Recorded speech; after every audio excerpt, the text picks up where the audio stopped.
Hey everyone, it's Tia, not Tisha, not Tyja, just Tia. I am showered, I am fed, I'm in the mood to actually tell this story.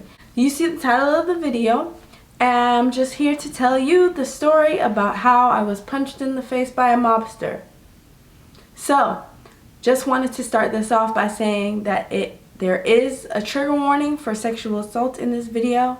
I'm going to flash a signal when the event in question is happening. It's very short, very little part of the story, but it is what starts the story. It was 2017 and I was in Portugal for a month for a summer program. Now when I got there, all the black girls found each other and we assembled. We were basically in one group for the entire trip. Like some of us didn't even live, like we weren't in the same cohort, but we found each other, we cooked dinners, it was beautiful, it was like a movie, but that's not the story. So this is our last weekend in Portugal, and half of our group had went to Madrid as a side trip, but Tia didn't have Madrid money, and neither did one of my friends. I'll call her, I'm just gonna say N because I can't think of names and I don't want to keep up with them. So N and I both stayed back in Portugal for that weekend because it's just me because I was broke. She was actually going to Paris in a couple of weeks after this trip, so it was just me. I was the only one broke. We decided we were going to hang out with the other groups that were in Portugal. So everyone had made their kind of clique, so we were like, let's kind of branch out and go out with these other groups. So we went out one night and had a great time. One guy got so drunk he was dancing and kissing on one of the statues. It was hilarious. So we were like, oh, we had a great time, let's go out the next night. Big mistake. Big mistake. Now, in this next group, there are a few key players that I'm going to name out first. So there was a tall black man. We'll call him J. And there was a shorter white guy, and we'll call him C. And then there was one girl in our group. Her name was, I'm just gonna call her Sarah. In our group, there was J, C, Sarah, N, and me, and a couple other people that were not really as relevant to the story. But if they come up in my story, I'm just gonna give them a letter. Now y'all gonna have to keep up because I can't keep up with my own story, okay? So we are on this famous strip of clubs and like a bar scene in Portugal called Pink Street, and we are, popping in and out of bars, having a great time, enjoying ourselves, really seeing the sights. So we go into this one particular bar, and we go in, have a great we're having a good little time. We're having a great time. Everyone's sitting at the bar, we're chilling, we're talking. Me and N got up and we were dancing, enjoying ourselves, and all of a sudden Jay comes to us on the dance floor and was like, we have to go now. So we were like, whoa, what happened? So we get outside. I don't know why this is so traumatizing. Just reliving it is making my heart race. So we get outside and Jay tells us that Sarah walked into the bathroom to use the bathroom, and a guy walks in behind her, turns off the lights in the bathroom, and is trying to reach up her skirt, and somehow she was able to push past him and get out of the bathroom, but she was obviously completely traumatized. So we were like, oh my god, girl, are you okay? Oh, I didn't even know you left. What, I didn't even know any of this happened. I'm so sorry. So she's obviously shaken up, and we were like trying to console her. So we're like, we have to do something. We have to tell the security guards or the people inside that there's someone in there that's trying to assault people. So me and Sarah and the other few people that were in the group, we are standing back and like trying to like console her, remember? And then J and C walk up to the security guards and are trying to tell them exactly what is going on. Like, okay, this happened in your club, you need to be vigilant, or like try to find the guy that did it. And all of a sudden you can just see the security guard getting visibly angry, or like balling up, like getting really tense and balling up his fist. And just literally we were just watching them have a conversation, and all of a sudden J and C get hit with like a solid 3-piece. Like, he punched so hard. Mind you, Jay is a 6'3" black man, and the security guard is maybe like 5'8". C is also standing there, and he's like, no, God, like, no, this is crazy. And he gets punched in the face as well. So we were like, what just happened? So we're screaming like, no, don't do that. And people are holding us back. So me and N are trying to protect everyone else around us, and people in the crowd are holding us back while they're getting like attacked. So we were like, what is going on? So finally everyone gets off of us, and we're able to collect J and C, and we brought them to us, and we're like, what happened? While we're asking all of this, the police come out of nowhere, and they're like trying to surround Jay. And we're like, no, he's not the one who did this. You need to go to the security guards. They're the one that started it. So they're trying to surround Jay.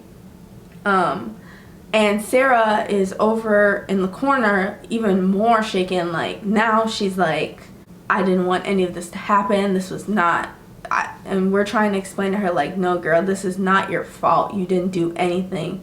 So, woo, it's a lot going on. All right, the police are trying to take hold of Jay, and we were not having that. If you know the climate of police in the United States, it has traumatized the black community in such a way that we don't react to police in any country very well.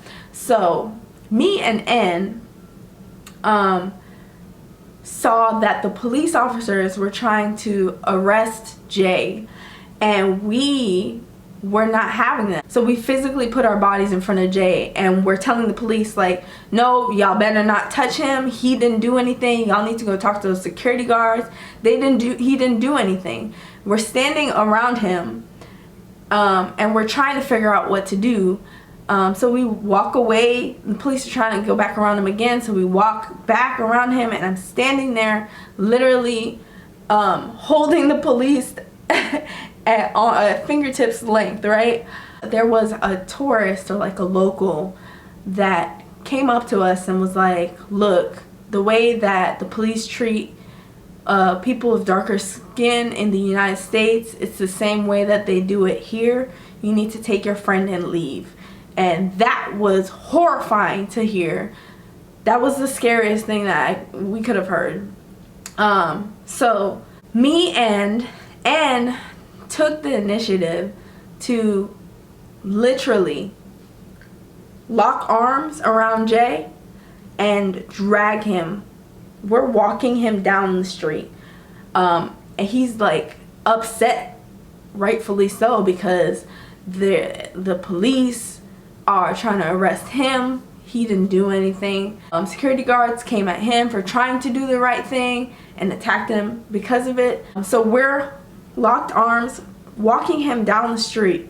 At the end of 2 blocks is where the taxis pick you up. So we were trying our hardest to get him to that point.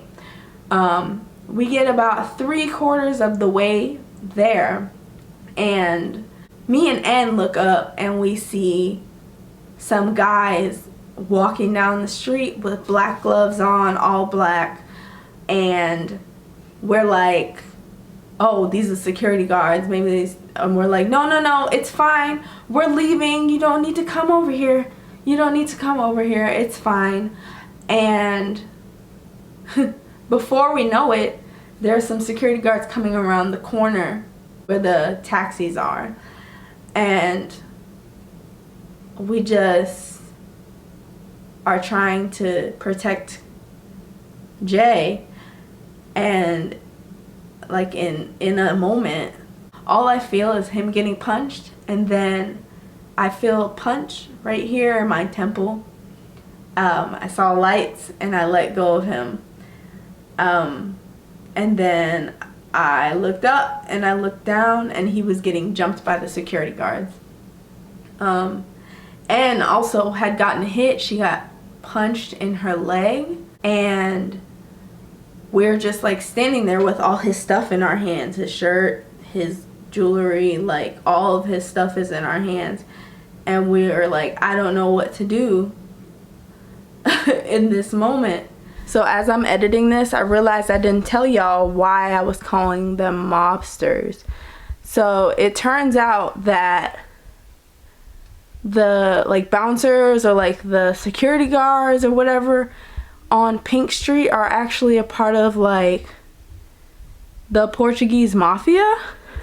So I found that out after the fact, which honestly explains a lot. Anyway, so yeah. So some people saw what was happening and came over and started yelling, and the security guards got away. We were trying to get him up to bring him to the taxi, and now he's like pissed. And he walked off. We still have all his stuff, mind you. And we're like, no, don't go back there. No, don't go back there. It's around this time that the rest of the group that we were with show up, and they're like, okay guys, it's time for you to go home. Talking to me and N. It's like, oh, you guys we'll take it from here, you go home. And me and N were like, why didn't you take it from here when we needed y'all to take it from here? Like, so we're obviously pissed. Remember, me and N were in our own little group, Black Girl Magic group, the entire trip. So we had only met Jay 2 days ago. Actually, we had met Jay the day before when we all went like partying and clubbing. So we knew him for a solid 24 hours. And two black women who are both 5'3" took this 6'2", 6'3" man and dragged him all the way down the street and tried to get him out of there. So for them to come in and say, oh, now y'all need to go home, like, no, you go home, like, because clearly you guys are not helpful, you're not being helpful in this situation at all. I think the icing on the cake was, Anna's going off, and one of the girls in the group goes, oh, you need to stop being a bitch, or, oh, if some people would stop being bitchy, then this, that, and the other. And woo, child, that was the wrong thing to say. You said the wrong thing to the right one. Because my good sis N really, she gathered her immediately. To wrap up the story, me and N and one other person got in a car and decided to go on home. And we get a text while we're in the car, and it says that Jay got jumped again. And it's like, where were all of those people that were so close to you for the entire trip? How are they letting you get jumped again? Like, how are they letting this happen? Why did they let you go back in there? And when you got in there, how did you get jumped again with no one there to, like, if you have all these people around you, how are you still getting jumped? So, child, okay. We enjoyed the rest of our last week in Portugal, but that was a doozy. So okay, that's the end of this story. I hope it wasn't too terrifying for you. If you enjoyed this story at all, or like, I guess enjoyed is not the word. I don't think enjoyed is the word. If this story really held your attention, I would love to see you back here for more videos. I know I'm kind of all over the place with what I post, but that's just how my little mind works. So but if you enjoyed this video, you can like and subscribe because it really helps my channel. It helps me grow. You can share this video with all of your friends because this is a good story. Even though it's kind of traumatizing and I think about it a lot, it's a good story. Oh, sorry Mom, I know I never told you this. She's gonna beat my ass. I never told you the story because I wanted you to let me go to places, so sorry. And I will see you in my next video, I guess. I don't know, maybe it'll be a story time. Maybe it'll be, oh, did I ever tell you I was a backup dancer for Jacquees? Maybe I'll tell you guys that story another day. Alright, bye!